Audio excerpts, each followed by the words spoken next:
good word, y'all. DKB here. So, the New York Jets, we are still searching for defensive tackle help.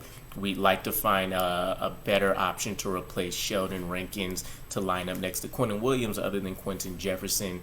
No shade his way. And there is a potential free agent out there currently that if he does decide to continue playing could maybe fill that void. Rich Eisen happened to have interviewed him recently. I'm talking about defensive tackle Ndamukong Suh. His, all of his accolades, what he's been able to accomplish, grabbing a, Super Bowl.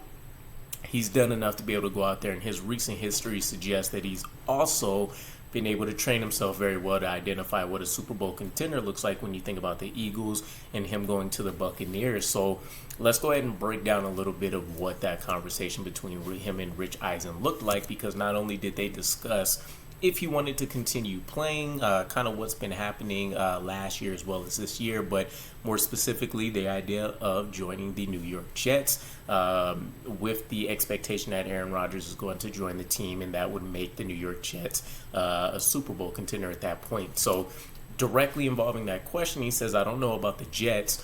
When Aaron Rodgers and that deal transpires, do I think there will be a Super Bowl contender? No. I think Aaron Rodgers is amazing, and I think he is a great quarterback, but there are a lot of things that have to transpire to become Super Bowl contenders. I don't know where their offense is overall right now, and adding just one particular piece is a little bit different. Now, in the grand scheme of this conversation, he's kind of breaking down that there are still question marks. Do they have a number one wide receiver in Garrett Wilson? Yes. Again, it's only one season. Do they have a number one running back in Breece Hall? Yes. He couldn't maintain his health, and again, it was only just one season, albeit a pretty short one, being done after week 7. So when you take a look elsewhere, you still are very excited. You look at Tyler Conklin, you still have all the expectations from CJ Uzomah with what we brought him on and what this offense is supposed to be after kind of a yards after catch specialty. And then you go and you still look at guys like Michael Carter, who had a down year, but you were very excited with what he showed his rookie year. Zonovan Knight, who showed some pretty strong glimpses in a short time span. Ty Johnson, who's been maybe one of our most consistent third down running backs in a while, but he has his flaws as well. Spotty hands, sometimes looks a little bit lost or hesitant to hit the hole with certain things. So you're not talking about an offense that's 100% stacked, but we're still definitely one of the better ones, in my opinion, in the NFL. Now, when you talk about just being a piece away, no. That's why a lot of people are penciling in offensive tackle or some kind of offensive line help in round 1 right away, and then letting the defense kind of be something that you try to find out where the best spots to plug the holes in are going to be. You still can, say that maybe we want to use a wide receiver, especially if one gets tossed into the Packers trade. And so there's a lot of different situations and scenarios there. So I do think he's absolutely correct. Are we just a piece away? No, but I think Aaron Rodgers does significantly move the needle, and Super Bowl expectations are definitely what I'm going to have once he ends up joining the team. Now, he does go on to say, furthermore, and based on the AFC East, that division is very difficult if Aaron Rodgers goes to the Jets.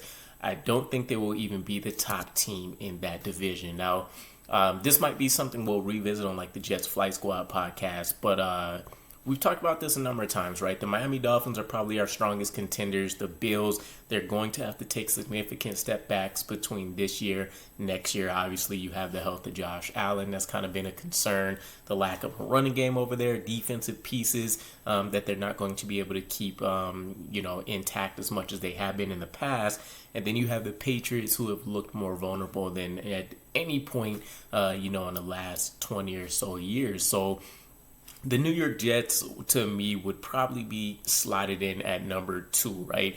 I think talent-wise, we're definitely number 1, but, just going off recency bias, I would settle for second. You can argue third if you want to put the Bills ahead of them as well, just due to the consistent success that they've had. So I do think he also has a very, very strong point with Aaron Rodgers. That doesn't really guarantee us anything, right? You can never almost legitimately say that a team is just a player away when you're just an injury away from having a season tank and go downhill. But the prospect of having a guy like Ndamukong Suh in the building is a little bit enticing. Having that physical, commanding, tone-setting presence in the middle with Quentin Williams, who's almost like the antithesis of Ndamukong Suh personality-wise, but kind of has the same playing mentality when he's out there. So you're talking about two wrecking balls that will go out there and decimate guards and centers alike for an entire game.